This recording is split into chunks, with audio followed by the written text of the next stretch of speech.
Hello friends, எல்லாருக்கும் வணக்கம். பொதுவா நம்ம ஆகாயத்தோட நிறம் என்ன அப்படின்னு கேட்டோம்னா நீல கலர் அப்படின்னு தானே சொல்லுவோம். ஆனா சில இடங்கள்ல வான வேடிக்கைகள் போடுறப்ப கலர் கலரா வரும்ல, அதே மாதிரி சூரியனால நம்ம பூமியில நிகழ்த்தப்படுற வான வேடிக்கைகளும் இருக்குது.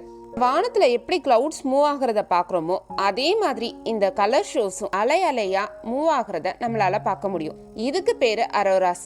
இன்னைக்கு நம்ம வீடியோல பூமியோட துருவ பகுதிகளில் ஆகாயத்துல சில நேரங்கள்ல தெரியுற இந்த கலர் ஷோ பத்தி தான் பார்க்க போறோம். Welcome to the channel wolfmagic369. இந்த கலர்ஸ் மெயினா துருவ பகுதிகளில் தான் நிறைய தெரியும். இந்த கலர்ஸ் எந்த ரீஜன்ல தெரியுதோ அதுக்கேற்ற மாதிரி அதுக்கு ஒவ்வொரு பேரு உண்டு.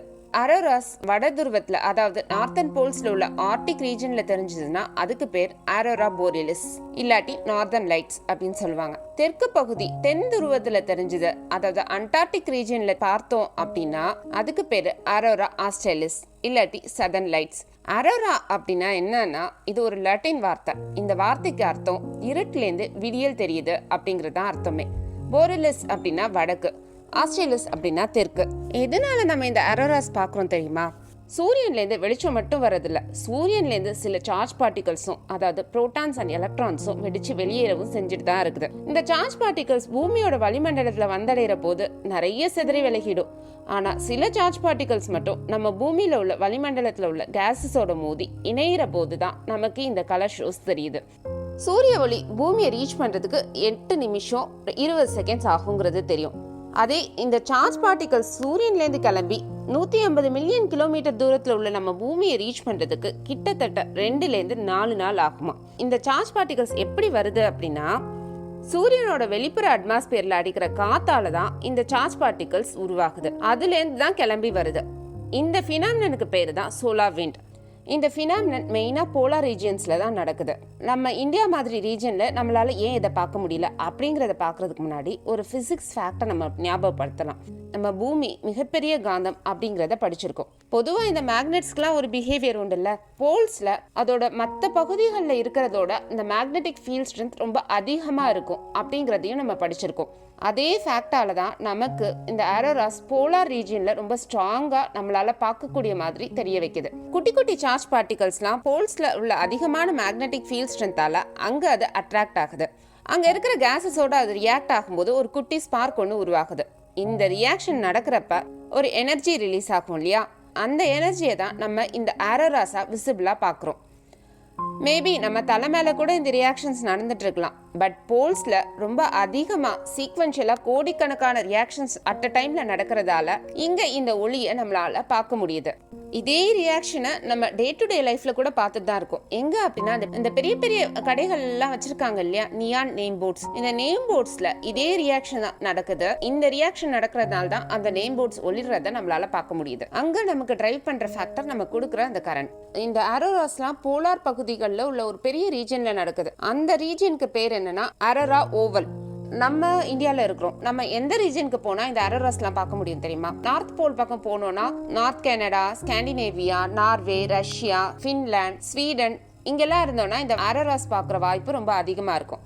இதே இந்த சவுத் போலுக்கு போனோம்னா south New Zealand, Antarctica and south ஆஸ்திரேலியால இதை நம்ம பார்க்க முடியும். Auroras evening 5 o'clock mid night 2 மணி வரைக்கும் தெரியறதுக்கு சான்சஸ் நிறைய இருக்குது. அந்த அரோராஸ் நம்ம வின்டர் டைம்ல கிளியர் ஸ்கை இருக்கும் போது தான் நம்மளால பார்க்க முடியும். இந்த அரோராஸ் என்னென்ன கலர்ல எல்லாம் இருக்கும்னா, அந்த auroras green, pink, purple and sometimes red கலர்ல கூட தெரியும். ஆனா இதுல பிரெடாமினன்ட்டா தெரியுற கலர் என்னன்னா மோஸ்ட்லி கிரீன் கலரா தான் இருக்கும். அந்த சார்ஜ் பார்ட்டிகல்ஸ் ஆக்சிஜனோட ரியாக்ட் ஆகும்போது தான் நமக்கு இந்த கிரீன் கலர் கிடைக்குது. அட் த சேம் டைம் நமக்கு ப்ளூ ஆர் பர்பிள் கலர் கூட கிடைக்கும். அதே பண்ணா நைட்ரஜனோட அது மிக்ஸ் ஆகும்போது நமக்கு இந்த ப்ளூ ஆர் பர்பிள் கலர் கிடைக்குது. இந்த அரோராஸ் பூமியிலேருந்து எவ்வளவு தூரத்துல நடந்துட்டு இருக்குது அப்படின்னா, இந்த அரோராஸ் பூமியிலேருந்து 100 கிலோமீட்டர் டிஸ்டன்ஸ்லேருந்து 500 கிலோமீட்டர் டிஸ்டன்ஸ்ல பூமியோட அட்மாஸ்பியருக்குள்ள நடந்துட்டு இருக்கு. மேல இருக்கிற இன்டர்நேஷனல் ஸ்பேஸ் ஸ்டேஷன் பூமியிலேருந்து 400 கிலோமீட்டர் டிஸ்டன்ஸ்ல நம்மள சுத்தி வந்துட்டு இருக்கு. இந்த ஸ்பேஸ் ஸ்டேஷன்ல இருக்கிற விண்வெளி வீரர்களால இந்த அரோராஸோட சைட் வியூவை ரொம்ப தெளிவா பார்க்க முடியும். இந்த சைட் வியூவை அவங்க பாக்குறதுனால இந்த அரோராஸ் எவ்வளோ ஹைட்ல இருக்குங்கிறதையும் அவங்களால தெளிவா பார்க்க முடியும். இது மூலமா அவங்க நிறைய ரிசர்ச்சும் பண்ணலாம். இந்த ஃபினாமினன் பூமியை தவிர சூரிய குடும்பத்தில் உள்ள மற்ற கிரகங்கள்லயும் நடக்குது. மெயினா சனி மற்றும் வியாழன் கிரகத்துல இதை விட ரொம்ப ஸ்ட்ராங்கா நடந்துட்டு இருக்குது. இப்ப சயின்டிபிக்கா நமக்கு நிறைய விஷயம் தெரியுங்கிறதுனால இந்த ஆரோராஸை நம்ம சயின்டிபிக்கா என்ன நடக்குதுங்கிறத எக்ஸ்பிளைன் பண்ணும். பட் இந்த அறிவியல் வளர்ச்சிக்கு முன்னாடியும் இந்த ஆரோராஸ் நடந்துட்டு தான் இருந்துச்சு. அப்ப அங்கங்க இருந்த மக்களால இந்த ஆரோராஸ்க்கு ஒரு பெயர் வச்சிருந்தாங்க. இந்த ஆரோராஸ் பத்தி நிறைய கட்டுக்கதைகளும் சொன்னாங்க. அதுல சில கட்டுக்கதைகள் மட்டும் நான் சொல்றேன். இந்த ஆரோராஸ் தெரியறப்ப இது போர்க்கான சிம்பல்னு சில நாகரிகங்கள்ல சொன்னாங்க.